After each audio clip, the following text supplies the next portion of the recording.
Hello, and welcome to Bookspot. I'm Earl Wajenberg. This time, we're going to continue our reading of the fairy tales of George MacDonald. We are in the middle of the Carasoyn. Our hero, Colin, has just tried to save a young girl from a band of impish fairies, and he isn't sure that he hasn't lost her. In the morning, he rose very wretched. But the moment he entered the cow-house, there, beside the cow, on the milking stool, sat a lovely little girl with just one white garment on her, crying bitterly. "I am so cold," she said, sobbing. He caught her up, ran with her into the house, put her into the bed, and ran back to the cow for a bowl of warm milk. This she drank eagerly, laid her head down, and fell fast asleep. Then Colin saw that though she must be 8 years old by her own account, her face was scarcely older than that of a baby of as many months. When the father came home, you may be sure he stared to see the child in his bed. Colin told him what had happened, but his father said he'd met a troop of gypsies on the hill that morning. "And you were always a dreamer, Colin, even before you could speak." "But don't you smell the Carasoyn still?" said Colin. "I do smell something very pleasant, to be sure," returned his father, "but I think it is the wallflower on top of the garden wall. What a blossom there is of it this year! I'm sure there's nothing sweeter in all fairyland, Colin." Colin allowed that. The little girl slept for 3 whole days, and for 3 days more she never said another word than, "I am so cold." But after that she began to revive a little, and to take notice of things about her. For 3 weeks she would taste nothing but the milk warm from the cow, and would not move from the chimney corner. By degrees, however, she began to help Colin a little with his housework, and as she did so, her face gathered more and more expression, and she made such progress that by the end of 3 months she could do everything as well as Colin himself, and certainly more neatly. Whereupon he gave up his duties to her, and went out with his father to learn the calling of a shepherd. Thus things went on for 3 years.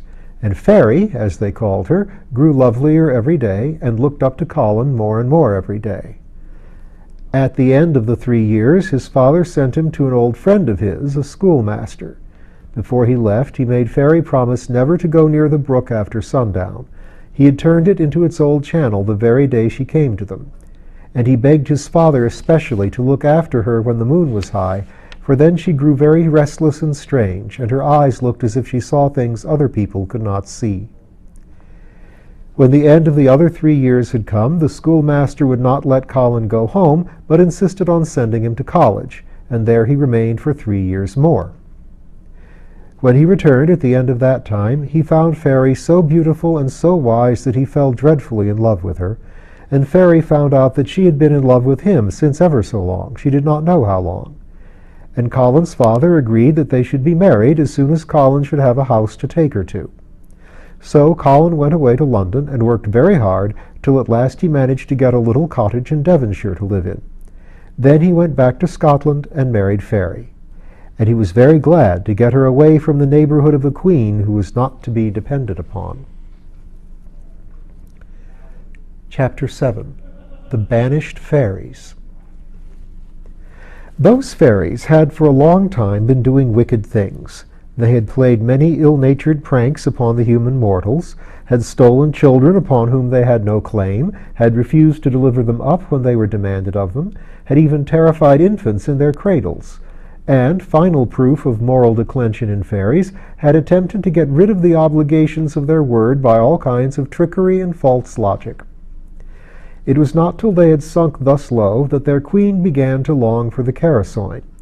She, no more than if she had been a daughter of Adam, could be happy while going on in that way, and therefore, having heard of its marvelous virtues, and thinking it would stop her growing misery, she tried hard to procure it. For 100 years she had tried in vain. Not till Colin arose did she succeed. But the Carasoyn was only for really good people, and therefore, when the iron bottle which contained it was uncorked, she and all her attendants were, by the vapours thereof, suddenly changed into old men and women fairies. They crowded away weeping and lamenting, and Colin had as yet seen them no more. For when the wickedness of any fairy tribe reaches its climax, The punishment that falls upon them is that they are compelled to leave that part of the country where they and their ancestors have lived for more years than they can count, and wander away, driven by an inward restlessness, ever longing after the country they have left, but never able to return and go back to it, always thinking they will do so tomorrow, but when tomorrow comes, saying tomorrow again, till at last they find not their old home, but the place of their doom. That is, a place where their restlessness leaves them, and they can find they can remain. This partial repose, however, springs from no satisfaction with the place. It is only that their inward doom ceases to drive them further. They sit down to weep and to long after the country they have left. This is not because the country to which they have been driven is ugly and inclement. It may or it may not be such. It is simply because it is not their country. If it would be, as it must be, torture for the fairy of a harebell to go and live in a hyacinth, a torture quite analogous to which many human beings undergo from their birth to their death, and some of them longer for anything I can tell, think what it must be for a tribe of fairies to have to go and live in a country quite different from that in which and for which they were born. To the whole tribe, the country is what the flower is to the individual. And when a fairy is born to whom the whole country is what the individual flower is to the individual fairy, then the fairy is king or queen of the fairies, and always makes a new nursery rhyme for the young fairies, which is never forgotten. When, therefore, a tribe is banished, it is long before they can settle themselves into their new quarters. Their clothes do not fit them, as it were. They are constantly wriggling themselves into harmony with their new circumstances, which is only another word for clothes, and never quite succeeding. It is their punishment, and something more. Consequently, their temper is not always of the evenest. Indeed, and in a word, they are as like human mortals as may well be, considering the differences between them. In the present case, you would say it was surely no great hardship to be banished from the heathy hills, the bare rocks, the wee trotting burnies of Scotland, to the rich valleys, the wooded shores, the great rivers, the grand ocean of the south of Devon. You may say they could not have been very wicked when this was all their punishment. If you do, you must have studied the human mortals to no great purpose. You do not believe that a man may be punished by being made very rich? I do. Anyhow, these fairies were not of your opinion, for they were in it. In the splendor of their Devon banishment, they sighed for their bare Scotland. Under the leafy foliage of the Devonshire valleys, with the purple and green ocean before them that had seen ships of 1,000 builds, or on the shore rich with shells and many-colored creatures, they longed for the clear, cold, pensive, open sides of the far-stretching, heathy sweeps, to which a wild, gray, torn sea, with memories of only Norsemen, whales, and mermaids, cried aloud. For the big rivers on which reposed great old hulks scarred with battle, they longed after the rocks and stones and rowan and birch trees of the solitary burns. The country they had left might be an ill-favored thing, but it was their own. Now, that which happens to the aspect of a country when the fairies leave it is that a kind of deadness falls over the landscape. The traveler feels the wind as before, but it does not seem to refresh him. The child sighs over his daisy chain and cannot find a red-tipped one among all that he has gathered. The cowslips have not half the honey in them. The wasps outnumber the bees. The horses come from the plough more tired at night, hanging their heads to their very hoofs as they plod homeward. The youth and the maiden, though perfectly happy when they meet, find the road to and from the trysting place unaccountably long and weary. The hawthorn blossom is neither so white nor so red as it used to be, and the dark rough bark looks through and makes it ragged. The day is neither so warm nor the night so friendly as before. In a word, that something which no one can either describe or be content to go without is missing. Everything is commonplace. Everything falls short of one's expectations. But it does not follow that the country to which the fairies are banished is so much richer and more beautiful for their presence. If that country has its own fairies, it needs no more, and Devon in especial has been rich in fairies from the time of the Phoenicians, and ever so long before that. But supposing there were no aborigines left to quarrel with, it takes centuries before the new immigration can fit itself into its new home. Until this comes about, the queerest things are constantly happening. For how could a convolvulus grow right with the soul of a Canterbury bell inside it, for instance? The banished fairies are forced to do the best they can and take the flowers the nearest they can find. Chapter 8. Their Revenge. When Colin and his wife settled then in their farmhouse, the same tribe of fairies was already in the neighborhood, and was not long in discovering who had come after them. An assembly was immediately called. Something must be done, but what was disputed. Most of them thought only of revenge, to be taken upon the children. But the queen hesitated. Perhaps her sufferings had done her good. She suggested that before coming to any conclusion, they should wait and watch the household. In consequence of this resolution, they began to frequent the house constantly, and sometimes in great numbers. But for a long time they could do the children no mischief. Whatever they tried turned out to their amusement. They were 3, 2 girls and a boy, the girls 9 and 8, and the boy 3 years old.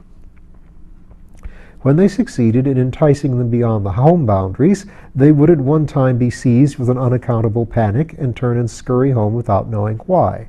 At another, a great butterfly or dragonfly or some other winged and lovely creature would dart past them and away toward the house, and after it they scampered, or the voice of their mother would be heard calling from the door. But at last their opportunity arrived.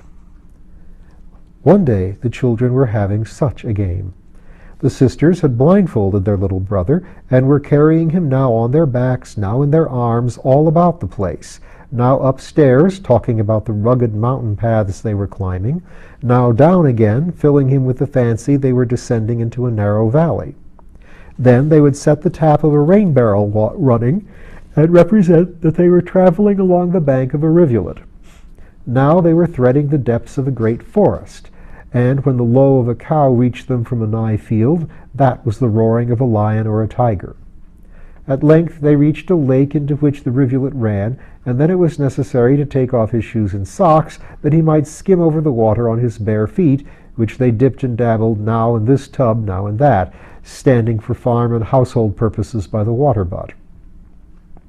The sisters kept their own imaginations alive by carrying him through all the strange places inside and outside of the house. When they told him they were ascending a precipice, they were in fact climbing a rather difficult ladder up to the door of the hayloft. When they told him they were traversing a pathless desert, they were in fact in a waste empty place, a wide floor, used sometimes as a granary, with the rafters of the roof coming down to it on both sides, a place abundantly potent in their feelings to the generation of a desert in his. When they were wandering through a trackless forest, they were in fact winding about amongst the trees of a large orchard, which in the moonlight was vast enough for the fancy of any child. Had they uncovered his eyes at any moment, he would only have been seized with a wonder and awe of another sort, more overwhelming because more real, and more strange because not even in part bodied forth from his own brain. In the course of the story, and while they bore the barefooted child through the orchard, telling him they saw the fairies gliding about everywhere through the trees, not thinking that he believed every word they told him, they set him down, and the child suddenly opened his eyes. His sisters were gone. The moon was staring at him out of the sky through the mossy branches of the apple trees, which he thought looked like old women all about him, they were so thin and bony. When the sisters, who had only for a moment run behind some of the trees that they might cause him additional amazement, returned, he was gone. There was terrible lamentation in the house, but his father and mother, who were experienced in such matters, knew that the fairies must be in it, and cherished a hope that their son would yet be restored to them, though all their endeavors to find him were unavailing. Chapter 9. The Fairy Fiddler. The father thought over many plans, but never came upon the right one. He did not know that they were the same tribe which had before carried away his wife when she was an infant. If he had known, they might have done something sooner. At length, one night, toward the close of 7 years, about 12 o'clock, Colin suddenly opened his eyes, where he had been fast asleep and dreaming, and saw a few grotesque figures which he thought he must have seen before, dancing on the floor between him and the nearly extinguished fire. One of them had a violin, but when Colin first saw him he was not playing. Another of them was singing, and thus keeping the dance in time. This was what he sang, evidently addressed to the fiddler, who stood in the center of the dance.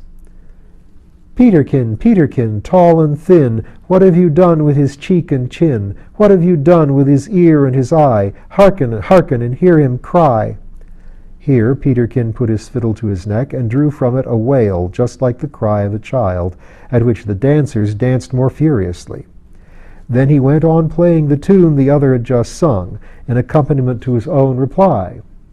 Silver snout, short and stout, I've cut them off and plucked them out, and salted them down in the Kelpie's pool, because Papa Colin is such a fool. Then the fiddle cried like a child again, and they danced more wildly than ever. Colin, filled with horror, although he did not more than half believe what they were saying, sat up in bed and stared at them with fierce eyes, waiting to hear what they would say next. Silver Snout now resumed his part. Ho, ho, ho, ho, and if he don't know, and fished them out of the pool, so, here they all pretended to be hauling in a net as they danced, before the end of the 7 long years, sweet babe will be left without eyes or ears. Then Peterkin replied, Sweet babe will be left without cheek or chin, only a hole to put porridge in. Porridge and milk and haggis and cakes, sweet babe will gobble till his stomach aches. From this last verse about the haggis, Colin knew that they must be Scotch fairies, and all at once he recollected their figures as belonging to the multitude he had once seen frolicking in his father's cottage. It was now Silversnout's turn. He began, But never more shall Colin see sweet babe again upon his knee, with or without his cheek or chin, except... Here Silversnout caught sight of Colin's face staring at him from the bed, and with a shriek of laughter they all vanished, the tones of Peterkin's fiddle trailing after them through the darkness like the train of a shooting star. Chapter 10. The Old Woman and Her Hen. Now Colin had got the better of these fairies once, not by his own skill, but by the help that other powers had afforded him. What were those powers? First, the old woman on the heath. Indeed, he might attribute it all to her. He would go back to Scotland and look for her and find her. But the old woman was never found except by the seeker losing himself. It could not be done otherwise. She would cease to be the old woman and become her own hen if ever the moment arrived when anyone found her without losing himself. And Colin, since that time, had wandered so much all over the moor, wide as it was, that lay above his father's cottage, that he did not believe he was able to lose himself there any more. He had yet to learn that it did not so much matter where he lost himself, provided only he was lost. Just at this time Colin's purse was nearly empty, and he set out to borrow the money of a friend who lived on the other side of Dartmoor. When he got there, he found that he had gone from home. Unable to rest, he set out again to return. It was almost night when he started, and before he had got many miles into the moor it was dark, for there was no moon, and it was so cloudy that he could not see the stars. He thought he knew the way quite well, but as the track, even in daylight, was in certain places very indistinct, it was no wonder that he strayed from it and found that he had lost himself. The same moment that he became aware of this, he saw a light away to the left. He turned toward it, and found it proceeded from a little hive-like hut, the doors of which stood open. When he was within a yard or two of it, he heard a voice say, "Come in, Colin, I'm waiting for you." Colin obeyed at once, and found the old woman seated with her spindle and distaff, just as he had seen her when he was a boy on the moor above his father's cottage. "How do you do, mother?" he said. "I'm always quite well. Never ask me that question." "Well, then I won't any more," returned Colin. "But I thought you lived in Scotland." "I don't live anywhere, but those that will do as I tell them will always find me when they want me." "Do you see yet, mother?" "See? I always see so well that it is not worth while to burn eyelight, so I let them go out. They were expensive." Where her eyes should have been, there was nothing but wrinkles. "What do you want?" she resumed. "I want my child. The fairies have got him." I know that. And they've taken out his eyes. I can make him see without them. And they've cut off his ears, said Colin. He can hear without them. And they've salted down his cheek and his chin. Now that I don't believe, said the old woman. I heard them say so myself, returned Colin. Those fairies are worse liars than any I know, but something must be done. Sit down and I'll tell you a story. There's only 9 days of the 7 years left, said Colin in a tone of expostulation. I know that as well as you, answered the old woman. Therefore, I say, there is no time to be lost. Sit down and listen to my story. Here, Jenny. The hen came pacing solemnly out from under the bed. Off to the sheep shearing, Jenny, and make haste, for I must spin faster than usual. There are but 9 days. Jenny ran out at the door with her head on a level with her tail, as if the kite had been after her. In a few moments she returned with a bunch of wool, as they called it, though it was only cotton from the cotton grass that grew all about the cottage, nearly as big as herself in her bill, and then darted away for more. The old woman fastened it on her distaff, drew out a thread to her spindle, and then began to spin. And as she spun, she told her story, fast, fast, and Jenny kept scampering out and in, and by the time Colin thought it must be midnight, the story was told, and 7 of the 9 days were over. Colin, said the old woman, now that you know all about it, you must set off at once. I'm ready, answered Colin, rising. Keep on the road Jenny will show you till you come to the cobbler's. Tell him the old woman with the distaff requests him to give you a lump of his wax. And what am I to do with it? The cobbler always knows what his wax is for. And with this answer the old woman turned her face toward the fire, for although it was summer, it was cold at night on the moor. Colin, moved by sudden curiosity, instead of walking out of the hut after Jenny, as he ought to have done, crept round by the wall and peeped in the old woman's face. There, instead of wrinkled blindness, he saw a pair of flashing orbs of light which were rather reflected on the fire than had the fire reflected in them. But the same instant the hut and all that was in it vanished. He felt the cold fog of the moor blowing upon him, and fell heavily to the earth. And there we must leave Colin until next time and see how he fares. Thank you.